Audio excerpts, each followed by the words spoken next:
कार्लाइस अपने ऑफिस में एडवाइजर्स के साथ खड़ा था। मुझे कैपिटल विजिट करना होगा विक्ट्री अनाउंस करने के लिए, उसने डिक्लेयर किया। ये मेरा इम्पीरियल ड्यूटी है लियोनेल। लियोनेल ने सर हिलाकर कहा, बहुत अच्छा आइडिया है। वहाँ आप एम्प्रेस और हिस हाइनेस मैथ्यूज से भी मिल सकते हैं। कार्लाइस का टोन थोड़ा शार्प हो गया। ज़रूरत से ज़्यादा फ्रेंडली होने की कोई ज़रूरत नहीं। उसने कूलली ऐड किया, यह मौका होगा सोशल सर्कल्स का पर्सपेक्टिव बदलने का और ऑर्डर ऑफ स्लेव्स को वार्निंग देने का। लियोनिल ने पूछा, आपके साथ कौन जाएगा सर? गिल्स मेरे साथ रहेगा, कार्लाइस ने कहा। तब आशा जो साइड में खड़ी थी ने हाथ उठाया। मैं सजेस्ट करती हूँ डेकर को भी ले चलिए। कार्लाइस की नज़र उस पर टिक गई। डेकर, तुम सर डोनोवन की बात कर रही हो?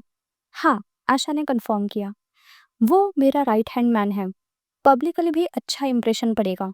कार्लाइस की आंखें थोड़ी नैरो हो गई।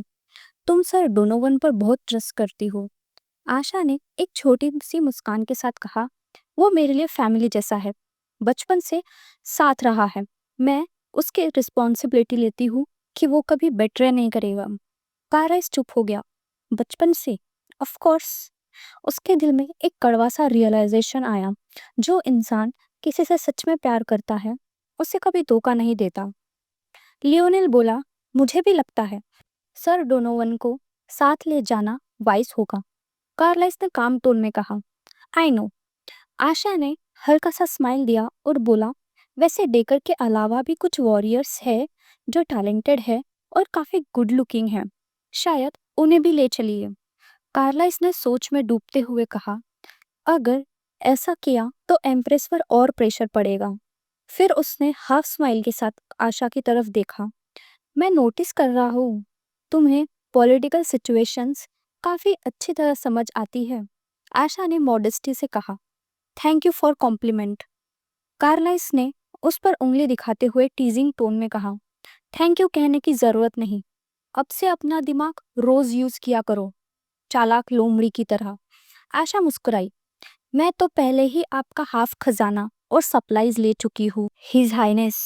क्या मुझे और ले लेना चाहिए? आशा ने थोड़ा मुस्कुराते हुए पूछा। कार्लेस ने हल्का सा हंसकर सर हिला दिया। तुमने अभी तक कुछ लिया ही कहा है। फिर उसका चेहरा एक पल के लिए सीरियस हो गया। ये लड़की मेरे दिए हुए चीजों का कभी अपने लिए यूज नहीं करती। इसमें लालच है ही नहीं। ऐसा लगता है जैसे वो हमेशा रेडी है सब छोड़कर जाने के लिए। अपने थॉट्स से बाहर आते हुए उसने कामली कहा, मैं उन लोगों को कभी नहीं भूलता जिन्होंने मेरी मदद की हो। थोड़ा और लालच सीखो आशा। आशा थोड़ी घबरा गई पर कंपोज्ड होकर बोली, मैं याद रखूंगी। लेकिन अंदर से सोच रही थी, अगर उसे पता चल गया कि मुझे असल में क्या चाहिए तो वो ये लफ्ज़ कभी नहीं कहेगा। आई डोंट नो गाइस, इसे क्या चाहिए। आप खुद अंदाज़ा लगाओ और कमेंट सेक्शन में ज़रूर बताओ कि आशा को क्या चाहिए। कैपिटल के रॉयल हॉल में नोबल वुमन का गॉसिप्स चल रहा था। अरे सुना है, लॉर्ड कार्लाइस यहाँ आ रहे हैं, एक ने एक्साइटमेंट में कहा। दूसरे ने गॉसिपिंग टोन में पूछा, क्या सच में वो यहाँ आ रहे हैं? हाँ, और मैंने तो ये भी सुना है कि कुछ दिन के लिए वो यहाँ रुकेंगे, पर कौन जाने क्यों आ रहे हैं। इसी दौरान एम्प्रेस अपने चेंबर में बैठी सोच में डूबी थी। कार्लाइस के आने की खबर तो बिजली की तरह फैल गई है। मैंने इतनी मेहनत से उन उसका रेपुटेशन खराब किया था और अब वो खुद यहाँ आ रहा है। उसके थॉट्स तब तक रुक गए जब उसका बेटा मार्कस अंदर दौड़ता हुआ आया। मदर, कार्लाइस आ रहा है, एम्प्रेस ने कंपोज टोन में कहा। हाँ मार्कस, हमें अलर्ट रहना होगा। हमें इंश्योर करना है कि वो यही रुक जाए। मार्कस के चेहरे पर एक मिस्चीवियस ग्रीन आई। ये ही तो मौका है। अगर वो कैपिटल में अटक गया तो वो मेरी जगह बैटलफील्ड जाएगा। एम्प्रेस का सब्र टूट गया और उसने जोर से चिल्लाया, तुम बेवकूफ हो क्या? एक प्रिंस को ट्रैप करने की बात कर रहे हो जो जीत कर लौट रहा है। अगर अब उसे कमांड दी गई तो वह प्रैक्टिकली क्राउन प्रिंस बन जाएगा। मार्कस ने प्रोटेस्ट करना चाहा, पर एम्प्रेस ने उसकी बात काट दी। इस बार उसका टोन नर्म था। मार्कस, तुम वार के पीछे इतना क्यों पढ़े हो? मैं बस मॉन्स्टर्स और बैटल के स्टोरी सुनता हूँ अपनी स्टडीज में, उसने धीरे से कहा। एम्प्रेस ने सॉफ्ट स्माइल दी। तो फिर मैं कल से इंश्योर करूंगी कि तुम वो क्लास दोबारा ना लो। सच में? मार्कस ने बचपना भरे एक्साइटमेंट से पूछा। ऑफ कोर्स, एम्प्रेस ने प्यार से कहा। तुम कभी बैटलफील्ड में कदम नहीं रखोगे। तुम्हें सिर्फ एक प्रिंस की तरह बिहेव करना सीखना होगा। आज दोपहर में कोई तुमसे बात करेगा। जी मदर, मार्कस ने कहा और चला गया। एम्प्रेस ने अपने ट्रस्टेड साइड सैमुअल की तरफ देखा। वो ड्रग का क्या नाम था जिसका तुमने जिक्र किया था? सैमुअल ने जवाब दिया, न्यूरोटॉक्सिन, योर हाइनेस। ज़्यादा डोज से साइकोलॉजी साइड इफ़ेक्ट्स होते हैं, लेकिन ये लीथल नहीं है। जानलेवा नहीं है। एम्प्रेस के होठों पर एक कोल्ड स्माइल आई। परफेक्ट, मार्कस को आज से ये देना शुरू करो, सैमुअल ने झुककर कहा। As you command, your highness. कुछ दिन बाद कार्लाइस फाइनली कैपिटल पहुंचा। हवा से एक गहरी सांस लेते हुए बोला, कैपिटल की खुशबू। डेकर ने आईब्रो उठाया। खुशबू? कैपिटल की कोई अलग सेंट होती है क्या? कार्लाइस ने हल्के से बीटर स्माइल दी। हाँ, धोखा और साजिश की बदबू। डेकर हंस पड़ा। तो क्या ये सब फील करने की पावर भी गॉड्स की ब्लेसिंग से मिलती है? कार्लाइस का चेहरा सीरियस हो गया। Never mind. जब उनका घोड़ा सिटी के रास्तों से गुजरा, कार्लाइस सोच में डूब गया। जब मैंने ये जगह छोड़ी थी 1 साल पहले, मुझे सिर्फ बदला चाहिए था, लेकिन अब शायद बदल गया हूँ। उसे अपने किंगडम के लिए स्ट्रगल करते देखकर मुझे समझ आया, अगर मुझे एम्परर बनना है तो पहले अपना क्राउन प्रिंस टाइटल वापस लेना होगा। पैलेस पहुंचकर उसने किंग कैंड्रिक के सामने डीप बॉ किया। बेटा, तुम्हें देखकर दिल खुश हो गया, राजा ने गर्मजोशी से कहा। कार्लाइस ने रिस्पेक्ट से जवाब दिया, मुझे भी ऐसा ही लग रहा है, योर मैजेस्टी। मैं अपने विक्ट्री की खबर देने आया हूँ। राजा के चेहरे पर गर्व था। सुना है तुमने बारबेरियंस को हरा दिया? कार्लाइस ने कामली कहा।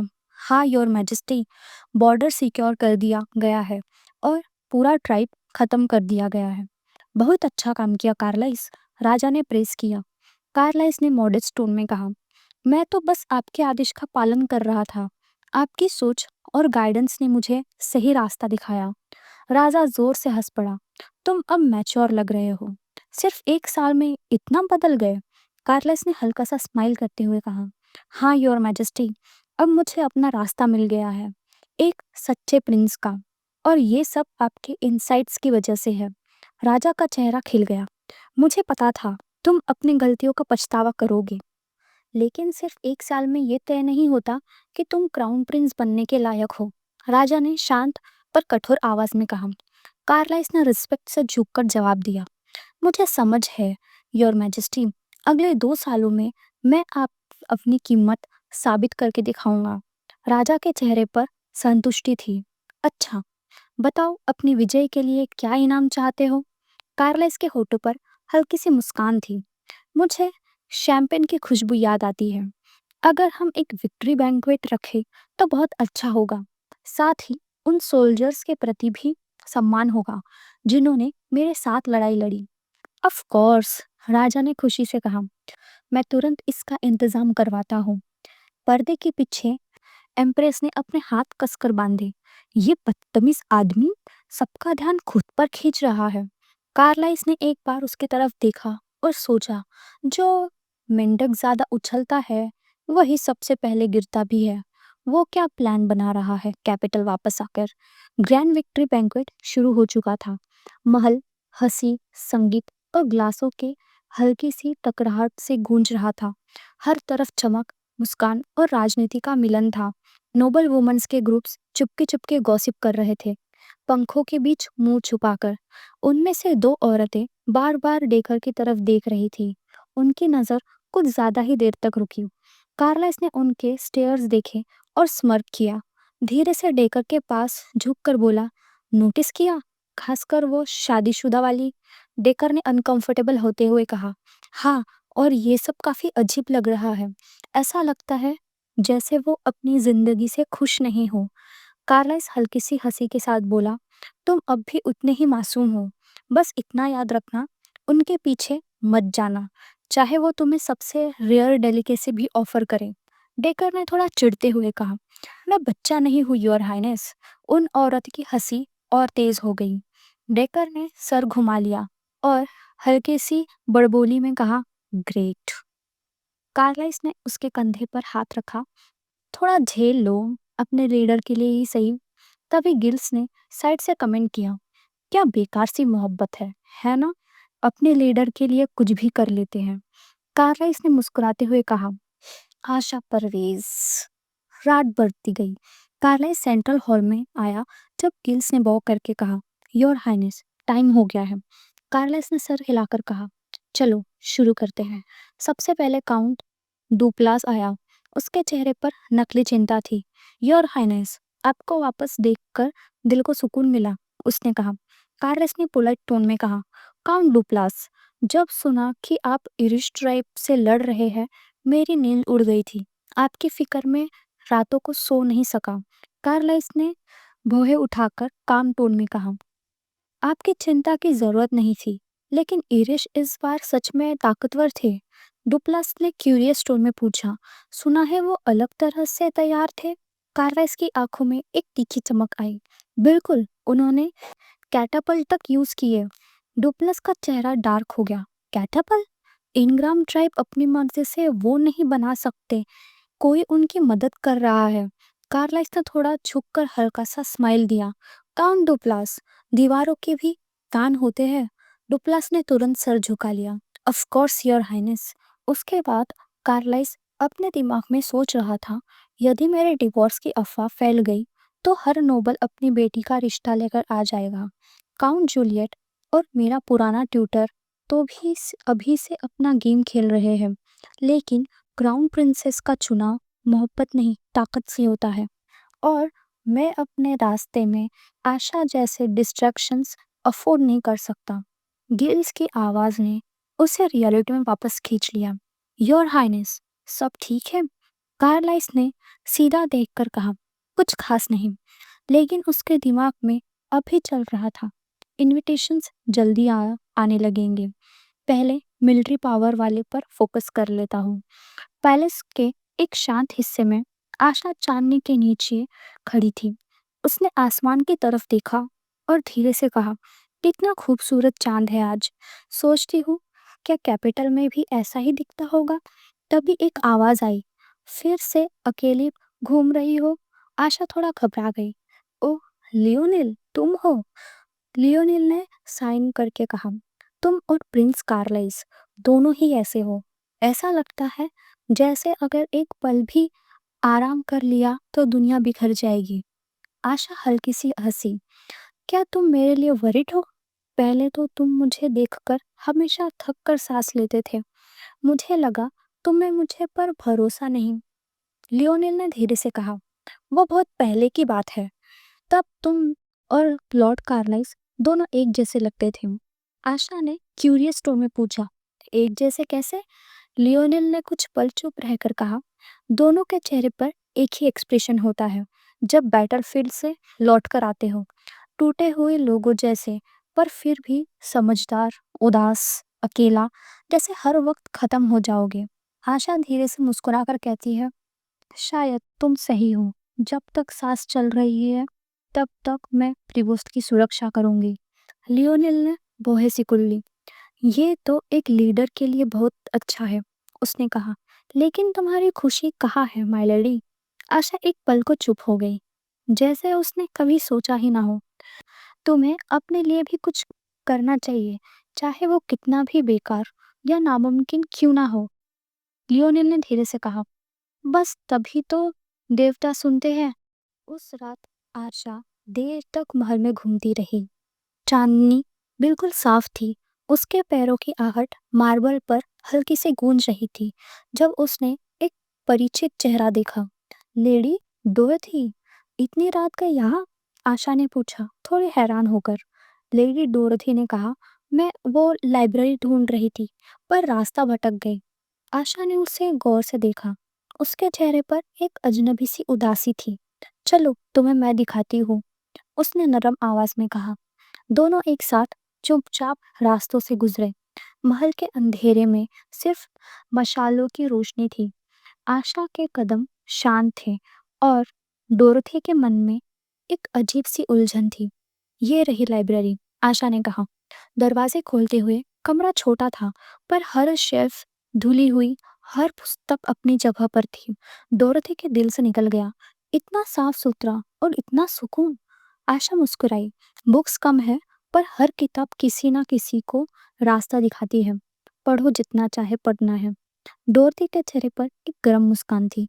डचेस आशा, ये जगह बहुत प्यारी है। Thank you so much. Asha ने बस सिर हिला दिया। पढ़ो, मैं चलती हूँ। और जाते जाते उसके चेहरे पर एक अजनबी सी शांति थी, जैसे उसने एक छोटी सी थकान भुला दी हो। जब डोरथी एक किताब उठाई और सोचा, अगर मैं कभी एम्प्रेस बनी तो मुझे कभी ऐसे शांत पल नहीं मिलेंगे।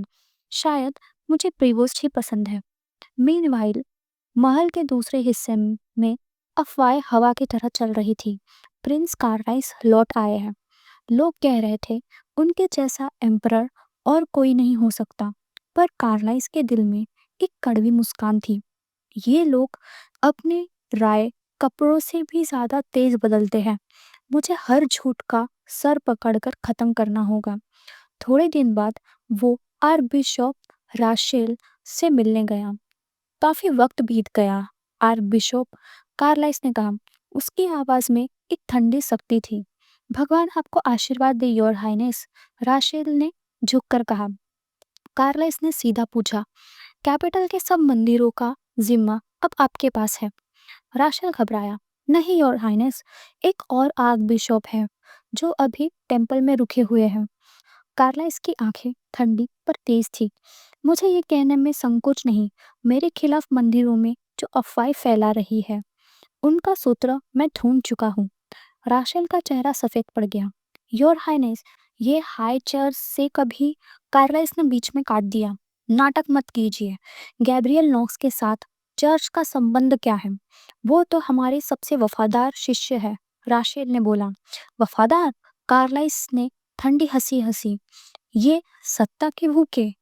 वो सबसे छोटे आर्कबिशप हैं और मिनिस्टर भी। कार्लाइस एक कदम आगे बढ़ा और कहा, ऐसी महत्वाकांक्षा को दंड मिलना चाहिए। कुछ दिन बाद वो राजा और रानी के साथ रॉयल डिनर में था।